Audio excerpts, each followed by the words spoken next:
I think it's very fair to say at this point, Will Reichert might be the team MVP.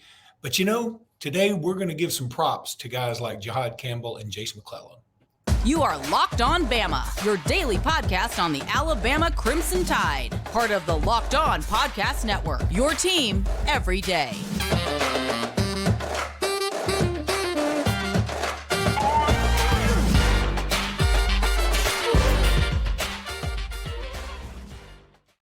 Hey, everybody. Welcome back into Locked On Bama. Luke Robinson, that's me. Jimmy Stein, that's him. This episode is brought to you by PrizePicks.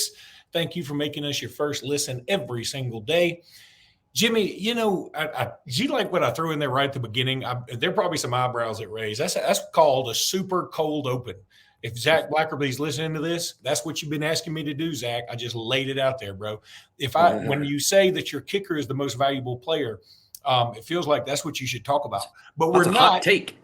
It's a hot take. It is a hot take. It's a hot take in the super cold open. It is. We know the lingo. We're pros now. There are probably not many people who agree with me, and that's fine. I'm not saying he is. I'm saying not disagreeing strongly.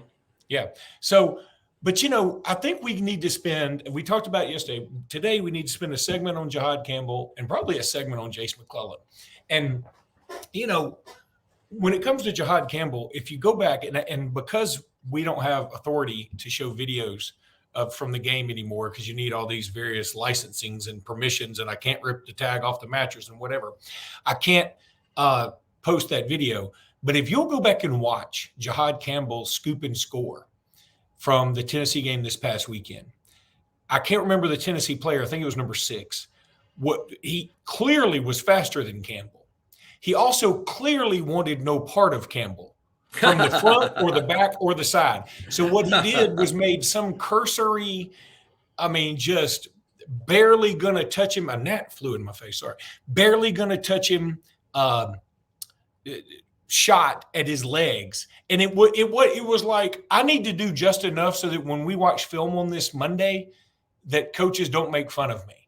And they're going to make even more fun of it. He would have been better served to get beside him because he was clearly faster and just shout expletives at him. And maybe or maybe bring up something embarrassing that happened to Jihad Campbell in the 3rd grade and hope that he lays down in a fetal position because he gave no shot at tackling him. And I just thought that was funny. I noticed it on the rewatch. It really is funny to watch. But Campbell had an incredible game and very rightfully so named SEC Co-Defensive Player of the Week.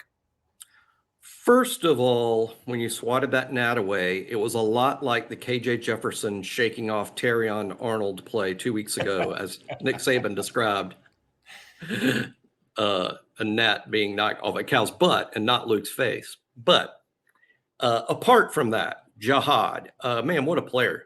He reminds me a lot, and I mean this is a super compliment, as everyone can imagine. The last couple of inside linebackers Alabama's had have been smaller guys. Henry To'oTo'o criticized a lot over lack of physicality. Well, he's not very big for an inside linebacker. His running mate, Christian Harris, and now they play in the NFL together also as a high school defensive back. Before that, we had Dylan Moses, who was a running back. He's just an athletic inside guy. C.J. Mosley, an athletic inside guy. I don't know that anybody would ever call C.J. Mosley huge. But Jihad, he's also not huge, but based on our last few guys, Luke, I think Jihad's almost a throwback to, who he reminds me of a lot is Dante Hightower and Rolando McClain. And I mean that in terms of their physical presence, but they're also tremendously rangy. They cover a lot of ground. And like Dante Hightower, Jihad's a good pass rusher. And it's not going to surprise me, Luke, if next year, 2024, if we don't see Jihad inside on 1st and 2nd down and outside on 3rd down, it wouldn't shock me at all. He's that kind of player. He's a freak. And I think he's just a 1st-round pick. I love Jihad. I'm going to rank him. I'm going to rank the roster as I always do postseason. Hey, spoiler alert, Jihad's going to be high on that count. I have a ton of respect for that guy. He is going to rank as one of the very best players on this team in 2024. No, I agree. And some people may not know this. He's from, I guess, Erie, New Jersey. I thought when you see IMG Academy, I just sort of stop looking there usually because I'm like, he's at IMG. He's a superstar. I don't care where he comes from. But just doing a little more research on him. He's from New Jersey originally. So just, Alabama casting that wide net again.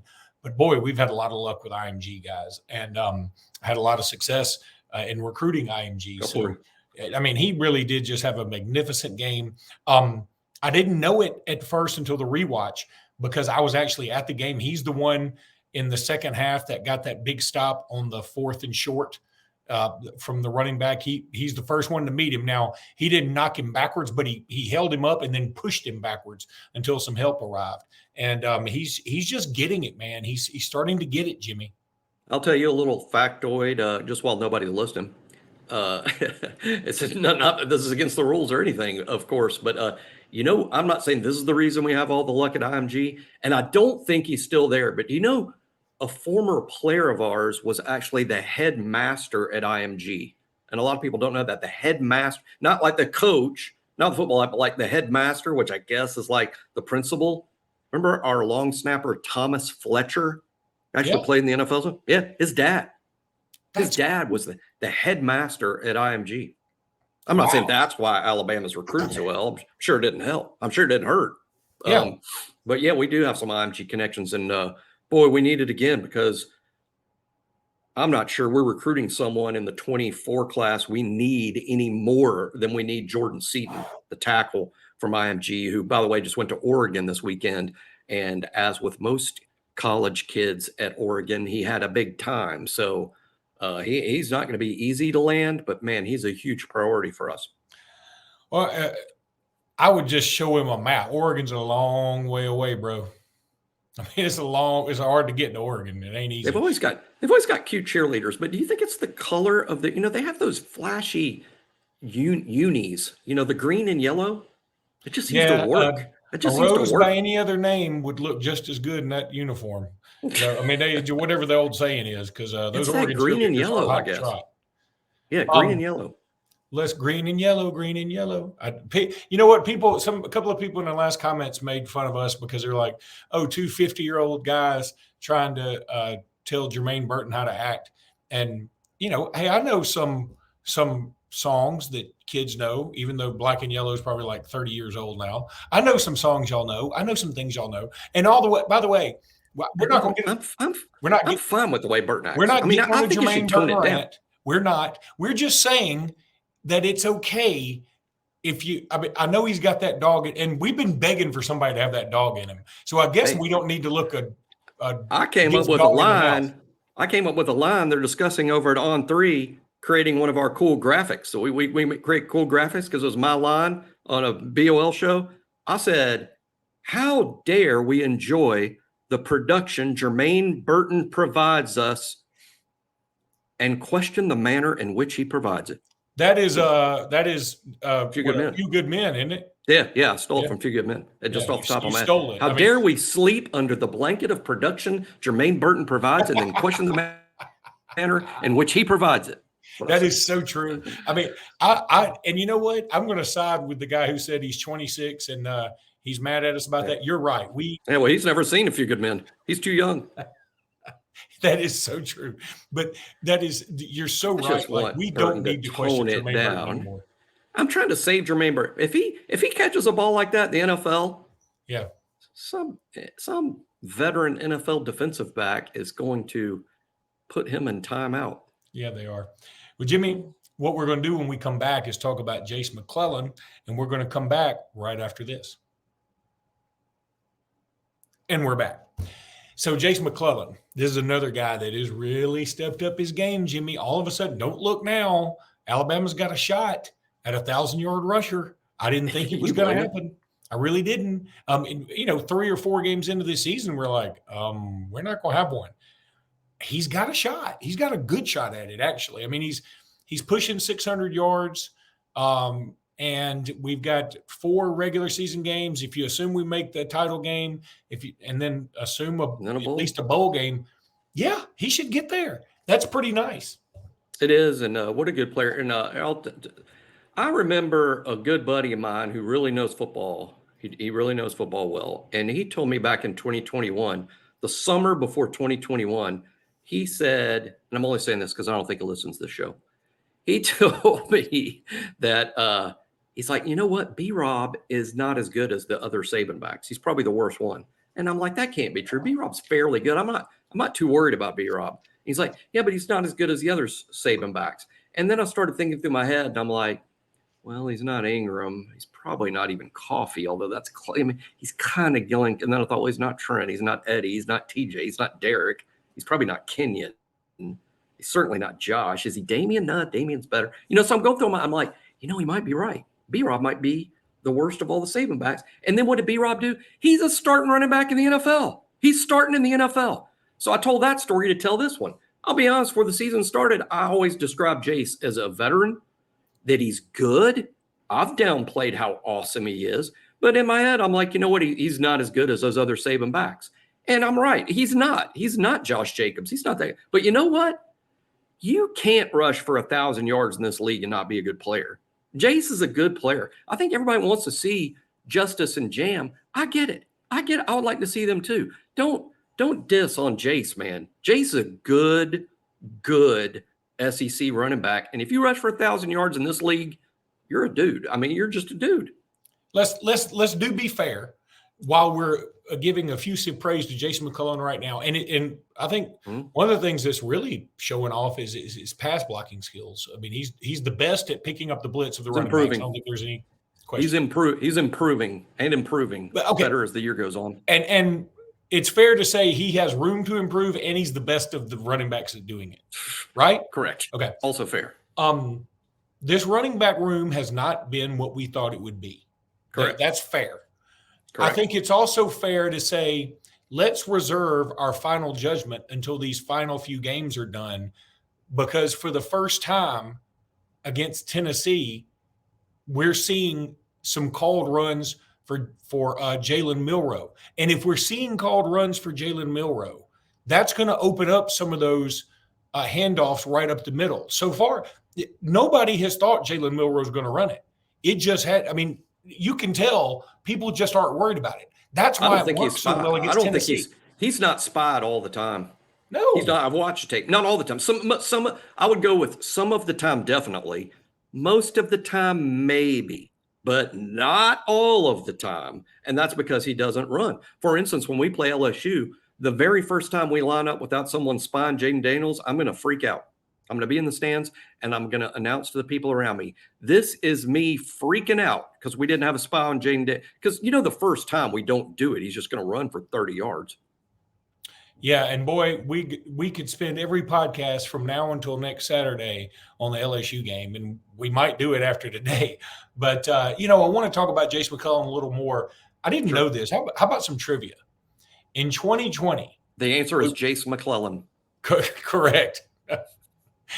Who starred with I was going to say some kind of joke. I couldn't even think of an actor. Who Jack starred Nicholson. with Jack Nicholson in A Few Good Men? Kevin Pollak. All right. In 2020. Yeah. Who's going to pick up a gun and guard the wall? You, Lieutenant Weinberg? You, Jase McClellan? So in 2020, we win the national championship. We have Najee Harris, who I think he was fifth in the Heisman voting. Devontae Smith wins the Heisman. Mac Jones, I think, was third in the Heisman voting. We had all this going on. The longest run of the year belonged to Jase McClellan, who was a freshman. Wow. That's pretty interesting. That is interesting, and I think it would surprise some people. How about this? I was looking at last week because I got in a silly message board argument with one of our subscribers. Not one, Jase McClellan has 2 80-yard touchdowns in his career, 2. How many 80-yard or more touchdowns have been scored by running backs in the SEC this season? And the answer is none. No one in the whole league's running backs rushed for an 80-yard touchdown. Nobody in the whole conference. So I'm just saying about how it's sort of rare, obviously, if the whole league hadn't done it by, week 8.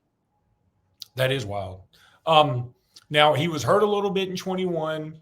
Last year, it was okay. I mean, he was okay. He had a nice run against Texas, but we didn't, there wasn't a ton of other stuff that really stands out.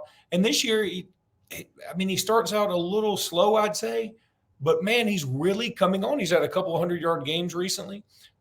His pass blocking is certainly notable. I still go back to that Texas A&M. We don't throw it to him. He can catch a ball too. He can catch the ball really well. We just don't throw it to him because we've kind of taken that out of the offense after it sort of was the offense a year ago, throwing to Jameer and Jase. This year we don't do it at all. And would have been nice to see him have opportunity to catch it on that wheel route against Texas. One of the biggest misses of the year, no doubt. Why do you got to bring the ball? I wonder if Jalen Milroe hits that pass, does he start against South Florida? Oh, yeah. Yeah. Isn't that interesting?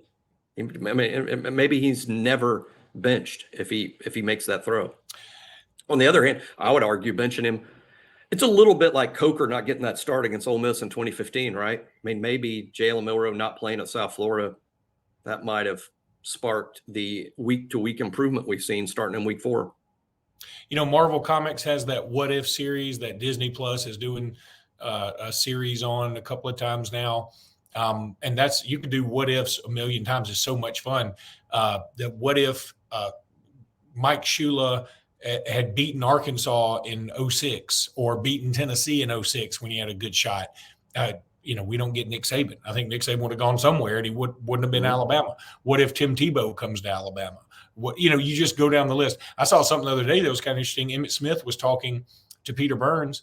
Peter Burns was like, well, if you didn't go to Florida, where you go? He said, I probably would have gone to Auburn. And he said, I really liked Pat Dye at the time. They, had this plan for me to win the Heisman Trophy. And, thank God he didn't. So anyway. Yeah, Emmitt's from my area. By the way, I'll still credit Emmitt or some of y'all might say, oh, it's Emmitt's fault, right? When I was in high school, I was a high school student and became obsessed with college football recruiting.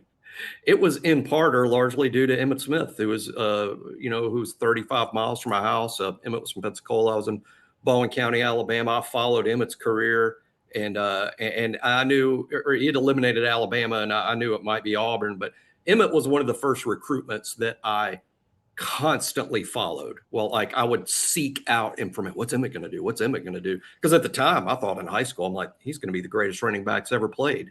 And while I was wrong, I wasn't too wrong. I mean, he won 3 Super Bowls and the Heisman Trophy. I mean, no, he didn't win the Heisman. He didn't win the Heisman.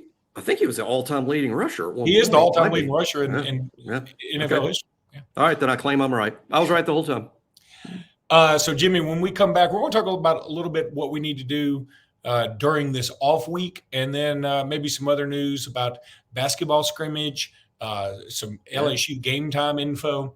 But right now, I want to tell everybody about PrizePicks. You want to play PrizePicks. It's so much fun. Go check it out. PrizePicks.com/LockedOnCollege. PrizePicks is the largest independently owned daily fantasy sports platform in North America. It's the most fun you can possibly have. You can win up to 25 times your money this football season. Just select 2 or more players, pick more or less on their projected stats. So look, you can have, like, say, Saquon Barkley, they put the over-under at 60, and you're like, I think he'll have more yards than that. That's all you got to select. That's it. You don't have to do all this crazy stuff. And then you select another person, you're like, I think, Odell Beckham, may have X, or Devontae Smith may have Y. And you think you go over under that total, it's awesome. With PrizePicks reboot policy, your entries stay in play even if one of your players gets injured. For NFL games and college football top 25 matchups, if you have a player who exits the game in the first half and does not return for the second, that player is rebooted. PrizePicks is the only daily fantasy sports platform with injury insurance. I mean, that you can't beat that. Wow. Try to find that somewhere else. It is a skill-based fantasy game. This has nothing to do with luck. This is skill-based. If you know what you're talking about, you're going to have a good chance to win some serious money here. I'm telling you, you're going to love this. There goes my chance. I've played PrizePicks recently, and look, I don't know why I waited so long. It makes Sundays a lot more fun. It makes Saturdays a lot more fun. So go check out PrizePicks.com/LockedOnCollege, PrizePicks.com/LockedOnCollege. Jimmy, first of all, LSU, Alabama, as we all know, is going to, for whatever reason, they don't say 7 o'clock. They say 6:45. It's stupid. Yeah, if you show up at 7, you missed it. You missed the kickoff. And by the way, there's no way you'll miss the kickoff because the Georgia Missouri game is the other game. That's going to go long. We all know this. They always do. And so Alabama will probably kick off about 7. So the 7 o'clock game. Yeah, I really thought it was 7 o'clock. I was a little surprised. I'm just like, exactly. I'm like, because people have been asking me, that's a common question I get. What time do you think this game's going to kick off? I've been saying LSU's a done deal. That's going to be set. So I've been saying 7 o'clock for a couple of weeks, and but it's actually not 7. It's 6:45. Well, I mean, frankly, on like all the sites I've seen is CBS has doubleheader at 3 o'clock and or yeah, I think it is 3 o'clock and 7 o'clock. I don't know why they're doing a 3 o'clock kick this time. Are they? No, is it not? I think it's just 2:30. It's Okay, 2:30 and 2:30 and 6:45. So I guess it's 4 hours apart, a 4-hour window. So I guess it's a 4-hour window at 6:30, and then the broadcast theoretically starts at 6:30. And there's a longer pregame probably because they knew this game would be super hyped, and it is. There's a ton of storylines. And how about this? Is scary because this hasn't gone well for us in the past, Luke. But I think Jaden Daniels is going to roll into Alabama as the Heisman favorite. And sometimes that's worked out for us. Like, for instance, in 2015, LSU rolled into town and Fournette was the Heisman favorite. And then the game was over and Derrick Henry stole his trophy right there in front of our eyes.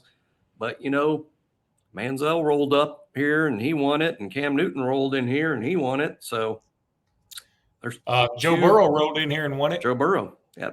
So there's two edges to the sword. It hadn't always gone our way. And it's not like Milroe's going to steal it from Jaden Daniels, but I'll say this. I mean, if I was fortunate enough to give the pep talk to Jalen Milroe before the game, the week of the game and leading up to the game, I'd say, hey, you're not winning the Heisman this year, but you win the game and you outperform that dude. Welcome to the 2024 shortlist, because that's a fact. No, there's no question. That's going to be what a game. And again, we're going to spend a lot of time talking about it. But I mean, you talk about strength on strength and weakness on weakness, I guess, if you want to look at it that way. But I mean, maybe it'll come down to a field goal or something. But I think LSU's got good special teams too. So this is going to be just a heck of a game. It's almost a shame LSU rolls in with 2 losses. If they were rolling in with 1 loss, let's say they'd beaten FSU, this game would have so much more in terms of they're a really good team. I heard Doring talking about him today on SEC Network, whether they like him or not. Some of his observations. I mean, he knows the league really well. And Doring was talking about how, hey, LSU's defense earlier this season was really bad, but don't look now. I mean, he thinks they're playing better. They are. And they certainly have dudes. So what does Alabama need to do during this off week? First of all, I mean, I think first and foremost, get Terrion Arnold healthy. Lord knows we don't want to go banged up in the secondary against that group that LSU's got. He got concussed. So he'll be fine for LSU, I'm sure. But, it's always serious. You take that real seriously. So, yeah, rest up Terrion until he can pass protocol. That's one thing. Trez Marshall. Jihad played well. And I'm fine with never taking Jihad Campbell off the field ever again. I'm fine with that. But Trez Marshall is a real good player. We need Trez back. We need those backs healthy. Again, I've never said that Jalen Milroe's hurt out loud, and I'm still not saying it right now. But his rushing numbers for those 2 weeks sure looked weird. He was running the ball, stop running it. Now he's back running the ball more. So make up your own minds as to what you think the situation was. But I think this week of rest will do Jalen Milroe some good. And really all of them. I mean, you get to this point in the season, Luke, you're 8 games in with no breaks. They're all banged up to a degree or another. And Jaden Roberts got hurt, in the Tennessee game. And so let's get Jaden back fully healthy. And and boy, let's get to play. You probably have to play your best game of the year to beat LSU. Your best game so far to beat LSU. Then just want to wrap up with talking about this super secret scrimmage that Alabama basketball had. And I've talked to everybody that I could know that would even possibly have access to that scrimmage. And what a terrible secret. What a terrible secret. We know it happened. We know it happened. We kind of know all the details about it. And when it comes to details about it, Sam Walters apparently went off. And, I loved him when we signed him. I loved him when he committed. But I'm wondering if he's just not a lot better now. Like, I'm thinking this guy's going to really – I may have underestimated. I may have been underestimating Sam Walters as an immediate impact guy. I kind of thought, down the road – but no. I think down the road it might already be here. And, we can't make too much of it, right? I mean, it's a super secret scrimmage. There's nobody there. We didn't see it. I'm sure it happened. We also are missing 4 guys, so he might have played more minutes than he normally would have been scheduled to play. But let's also include this. It was TCU. It wasn't Samford. It wasn't Jacksonville State. It wasn't Stillman or Shelton. I mean, it was TCU, a legitimate contender in what I think is the best conference in college basketball right now, the Big 12. Very impressive stuff. So, I think Sam is maybe a guy. We knew he was good. We were happy to sign him, right? I mean, we both were like, yay, we signed Sam Walters. But, man, a lot of Nate's guys end up being better than thought. Even we revise history. Noah Clowney wasn't that big of a deal when we signed. Yeah, he wasn't a 5-star. Most of these one and done first round picks are 5 stars. Noah was only a 4-star, but he was a national top 60 guy, national top 50, which is awesome. But most of the guys that play like he did and get drafted where he got drafted are national top 10 guys. Yep. Yeah, he's going to be something. And then what's weird is Jameer Nelson Jr. for TCU. Yep. You want to talk about making me feel old? I remember Jameer Nelson Sr. pretty vividly. Oh, yeah. As a matter of fact, is he still in the NBA? Oh, God knows it. No, he must be. Is he not? He's I just know this. I've only been to one NBA game in my whole life. I mean, you've probably been to 1,000. I've only been to one. And it was at the O-Dome. I saw the Orlando Magic play the New York Knicks in Orlando, and I am really sure that Jameer Nelson played in that game. Probably. But that was a while back. I mean, it was so long. I mean, I was also there to see the Braves, an exhibition game, and Chipper Jones was still playing. So, yeah, it was a while back. That was a long time ago. Okay, well, that's going to do it for today's podcast. We'll be back tomorrow with more. Until then, roll tide, everybody. Roll Tide.